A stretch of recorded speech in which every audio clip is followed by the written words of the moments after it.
Welcome to the Calabash Diaries. Today we open the Calabash of memory and travel to the sandstone cliffs of Mali, where an ancient people carved their lives into the very bones of the earth. High above the plains, nestled within the steep walls of the Bandiagara Escarpment, lived the Tellem, a mysterious people known as the Forgotten Cliff Dwellers. They built homes where birds soar, crafted stories in clay and wood, and left behind secrets that even time struggles to explain. Their name, Tellem, means "we found them" in the Dogon tongue, a reminder that their presence echoes through the living memory of West Africa. Who were these people? Why did they settle in impossible places? And why, after centuries, did their voices fall silent? Let us journey through the land, their lives and their legacy. The Bandiagara Escarpment stretches nearly 150 kilometers across Mali, rising like a stone wall out of the savannah. Its sandstone cliffs, some towering 500 meters high, shelter caves, natural ledges, and hidden crevices. For the Tellem, this land was more than geography. It was protection. The high cliffs shielded them from enemies and invaders. The caves provided cool refuge from the blazing Sahel sun. From above, they could look out across the Niger basin, watching herds, rivers, and trade routes. Archaeological evidence shows that the Tellem was skilled at adapting the land. They used rope ladders to scale the cliff faces, baskets to carry food and materials, and ingenious designs to anchor their homes in precarious spaces. The land shaped their people. It demanded courage, creativity, and deep respect for nature. Oral tradition suggests the Tellems arrived around the 11th or 12th century, though some scholars push the timeline even earlier. Their origins remain debated. Some historians link them to earlier populations of the Niger Bend, while others argue they were descendants of pygmy groups who migrated into Mali. Dogon oral accounts describe the Tellem as small-bodied, agile people who could climb like lizards, ideal for cliff life. This detail, though debated, reflects the impression they left on later generations. The Tellem carried with them not only their bodies, but their beliefs, languages, and customs. They migrated to the cliffs during a time of shifting empires in West Africa. When Ghana declined, Mali rose, and pressures from war and trade forced many smaller groups to move. For the Tellem, the cliffs offered safety and independence. To understand the Tellem is to look up. Their homes were not on the plains below, but carved and built into the vertical sandstone of the Bandiagara Escarpment. With no flat ground to spare, the Tellem turned natural caves and narrow ledges into dwellings. Using mud brick, wooden beams and stone, they shaped small rectangular rooms reinforced by branches. Granaries were round, capped with conical thatch, and raised on supports to protect food from pests. To reach them, men and women climbed rope ladders woven from baobab fibers or carved handholds into the cliff face. Each structure had to be light yet firm, positioned where the rock's overhang shielded it from rain. In some places, homes appeared like nests stacked one above another, villages suspended between earth and sky. Inside these cliff homes, life was tightly knit. Extended families often lived side by side, with multiple generations sharing duties. Children were taught early to climb safely before they could even walk properly, balance water pots, and fetch grain from granaries. The home was not only a shelter, but also a symbol of unity. Every wall and ladder was touched by many hands. Imagine the nightly fires glowing from the cliffside, smoke rising against the stars, voices echoing off the rock, a village in the sky. Meals were shared in open spaces on ledges. Women prepared food in clay pots. Millet porridge, beans and occasional meat from hunting. Men tended fields in the valley below and returned with harvests carried up steep ladders. Children played with small clay toys, while elders told stories under the stars, their voices echoing against the rock. Marriage was not simply a union between two individuals, but between two lineages. It often involved exchange of gifts, woven cloth, food, or livestock, signifying alliances. A man might prove his strength and worth by climbing difficult paths to bring offerings to the bride's family. Wives were expected to join their husbands' households, but remained connected to their birth families, creating networks of kinship across cliff villages. Oral tradition suggests polygamy was practiced, though the first wife held special respect in rituals. The cliffs were sacred spaces, and the Tellem held taboos to preserve harmony. Certain caves, reserved for burial or ritual, were forbidden to children or strangers. Breaking food taboos, such as eating sacred animals or consuming harvest before rituals, was believed to anger the spirits. Incest or violating clan marriage rules was also strongly condemned. Community life demanded strict order. Wrongdoers faced public shaming, banishment from cliff homes, or service to elders as atonement. In severe cases, offenders were forced to live temporarily at the base of the cliffs, a punishment seen as both dangerous and humiliating. The highest fear, however, was spiritual punishment, angering the ancestors who watched from the burial caves above. Life on the cliffs was shaped by the rhythm of the Sahel, dry seasons of dust and wet seasons of torrential rain. During storms, families retreated into cave homes. The cliffs offered natural shelter. Overhanging rocks deflected rainfall, while cave interiors stayed cool and dry. However, strong winds could tear ladders and damage granaries. In preparation, villagers reinforced doors with stone, tied thatched roofs with ropes, and stored food deep inside caves. Drought was the greater enemy. When rivers dried and crops failed, families rationed grain, relied on stored reserves, or sent hunters farther afield. Despite the hardship, the cliffs gave the Tellem a resilience unmatched by many of their neighbors. For every storm endured, their homes stood stronger, their families closer, and their memory etched deeper into the sandstone walls. The Tellem were not only masters of survival, but masters of ingenuity. Living on cliffs demanded innovation. Every tool, every structure, and every craft had to work with the precarious vertical environment. They expressed their culture through wood, clay, and textiles. Wooden statues, carved with intricate patterns, were often placed in homes or burial sites. Terracotta figurines depicted humans and animals, perhaps for ritual purposes or as guardians. Textiles, woven from cotton, were used as clothing, shrouds, and ceremonial wraps. Evidence shows advanced weaving patterns, suggesting an aesthetic as much as a practical use. Rope making was essential. Fibers were twisted into ladders and bindings, strong enough to carry heavy loads and human weight hundreds of meters above the ground.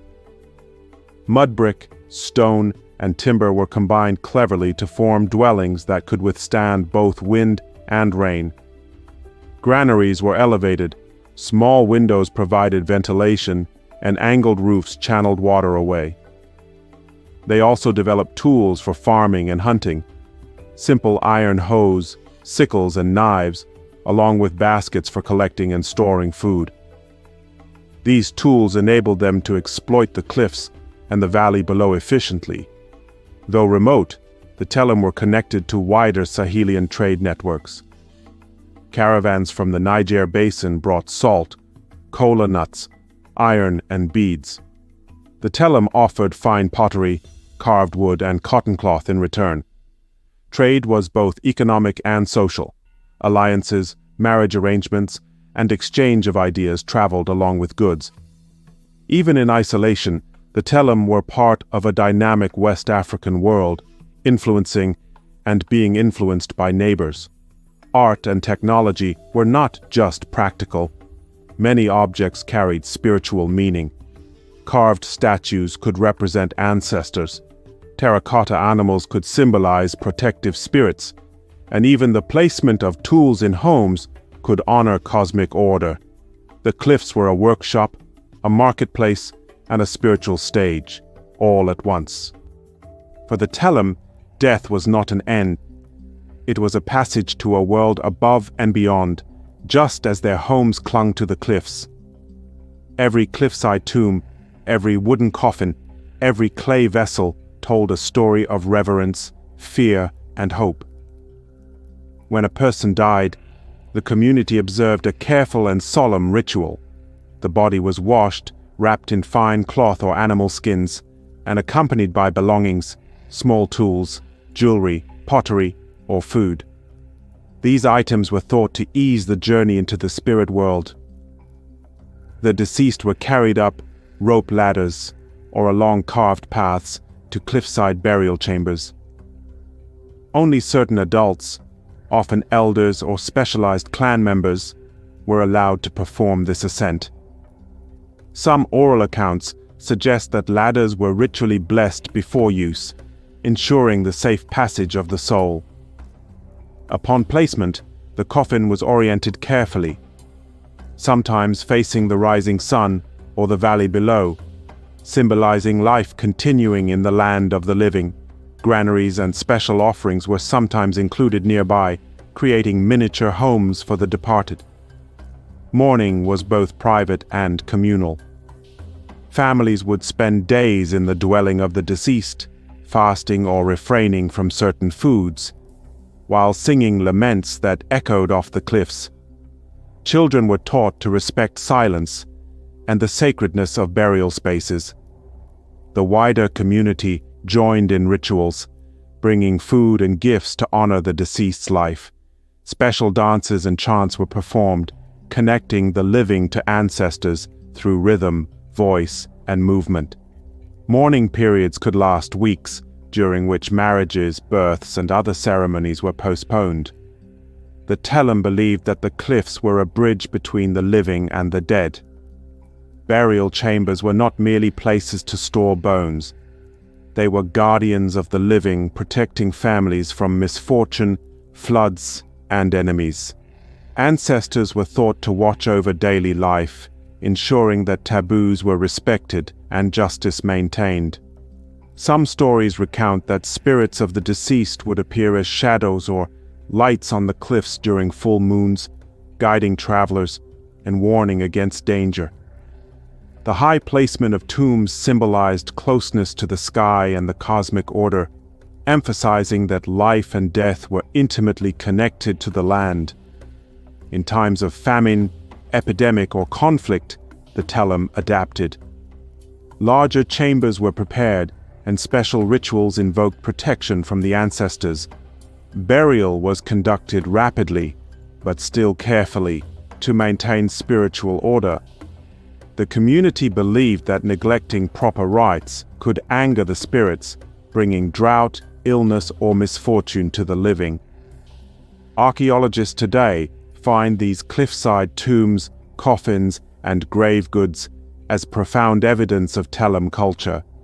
Each artifact tells a story of spiritual depth, social organization, and a people who looked to the cliffs not only for survival, but for connection to the eternal. The Tellem's treatment of the dead influenced the Dogon, who followed.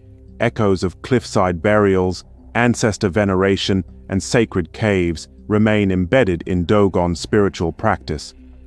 The cliffs, once a home for the living, became a permanent monument to those who had gone, reminding us that even in disappearance, the Tellem left a visible, haunting presence. Around the 14th century, a new people appeared on the cliffs, the Dogon, migrating from the Mande heartlands in search of refuge from encroaching empires and religious pressures. Their arrival marked a turning point in the history of the escarpment.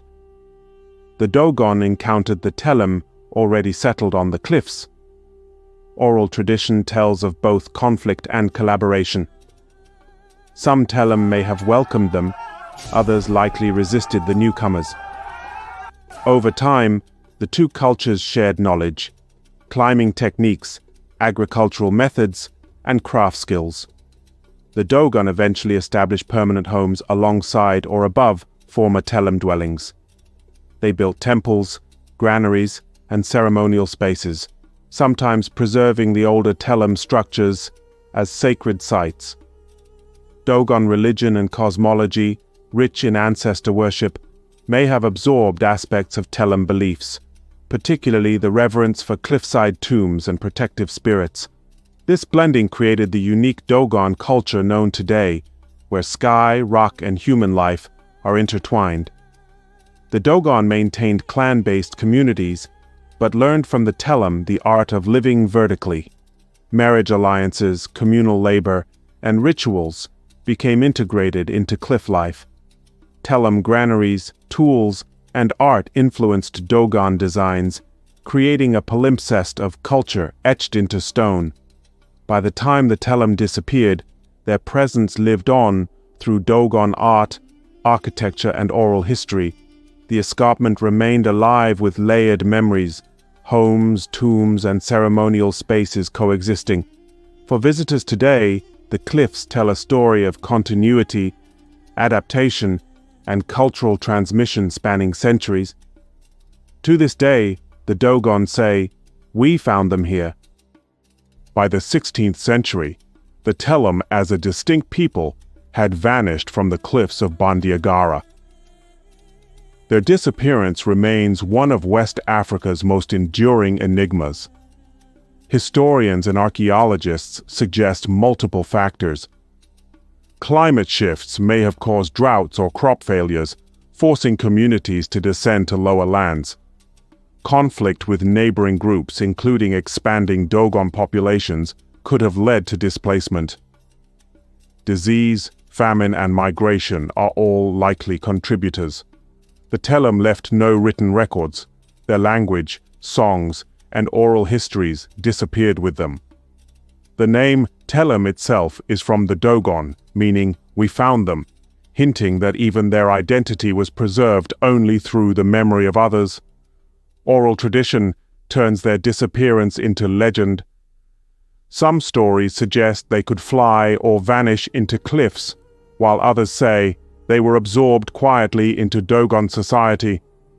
Scholars have found skeletons, pottery, and wooden artifacts, but the lives of the Tellem themselves remain elusive. Their vanishing reminds us that survival in extreme environments was never guaranteed. Yet the cliffs, homes, tombs, granaries endure silent witnesses to courage, ingenuity, and cultural richness. The Tellem may be gone, but the story of their resilience and mystery continues to inspire. Though the Tellem vanished, their spirit endures. The Bandiagara Escarpment stands as a monument to their skill, courage, and artistry.